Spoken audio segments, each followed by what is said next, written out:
This is just a sample of the audiobook.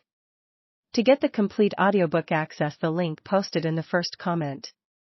Writing on the wall. Americans were increasingly diverging politically between red and blue states, but shared so much of everything else, from where they went to college to what friends they had to the goals they had in life, even to small things like the entertainment that they enjoyed. This could not be stable. It could not last. So I began a research project to find the answers.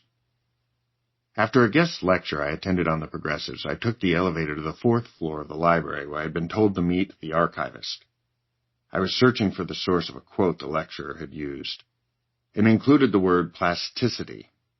Since I didn't have the exact citation, I asked to see every issue of the New Republic published between its founding in about 1914 and 1940. I expected a box of microfiche film. The archivist brought 4 stacks of magazines tied together with twine and many more in cardboard boxes.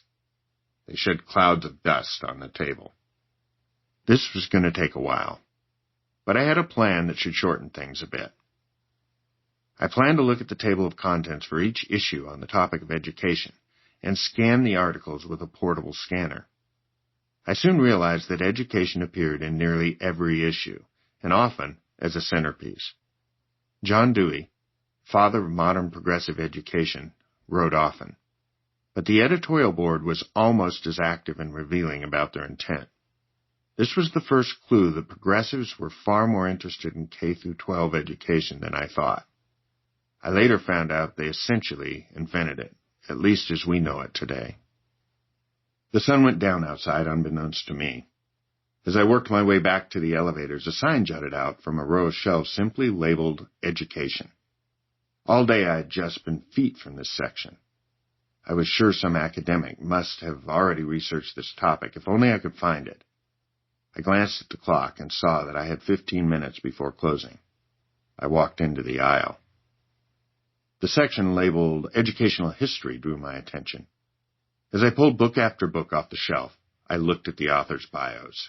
Educational Doctorate, U.S. Department of Education, Professor of Education. Clearly, progressive educators were the ones writing about education's history. I took a few out. There wasn't much new in what I quickly fanned through. It seemed analogous to reading the story of the Bolshevik Revolution as told by Lenin. But I had been avoiding the thickest books on the shelf, 3 of them. Finally, I opened the first of 3 thick volumes of Lawrence Kremen's American Education. Kremen was an historian. One of the volumes had a seal on the desk cover that read Pulitzer Prize. His bio said he was at Columbia University. This sounded promising. A quick internet search revealed that his revelations about the history of American education made progressive educators uneasy. Yet rarely had I read such a well-sourced and thorough history of anything. Why was the educational establishment critical of Kremen's work?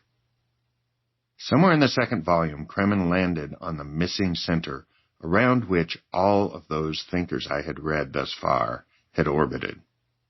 You find the quote in Chapter 5 of this book. My research on the progressives snapped into alignment. I'd been looking for what the progressives did. I wanted to know how they informed the plasticity of the child. I had not imagined that they simply removed an ingredient, nor did I imagine that any ingredient could possibly have been that significant.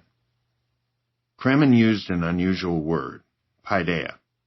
I went on to research this word, and it opened a narrative that cast light into nearly every corner of our current situation. Research led me to scholarship on ancient Rome and Greece, America's founding, the changes to Christianity in the 19th century, and many more dusty library corners. I read another 3-volume set by Harvard scholar Werner Jaeger, describing one single word, paideia. The reason for the discord in the lives of Americans and America's cultural decline came into view. Early in 2020, I was introduced to Pete Hegseth. In my work for the Association of Classical Christian Schools, I'm often asked education-related questions by the media. Pete was the first member of the media to actually take up a shovel and dig for answers. He asked more and more questions. I'd sent him a few chapters of a draft manuscript I'd written to provide him with in-depth answers. In the months that followed, Pete would call and say, "Do you really mean that?" It usually had something to do with America's founders or some aha moment.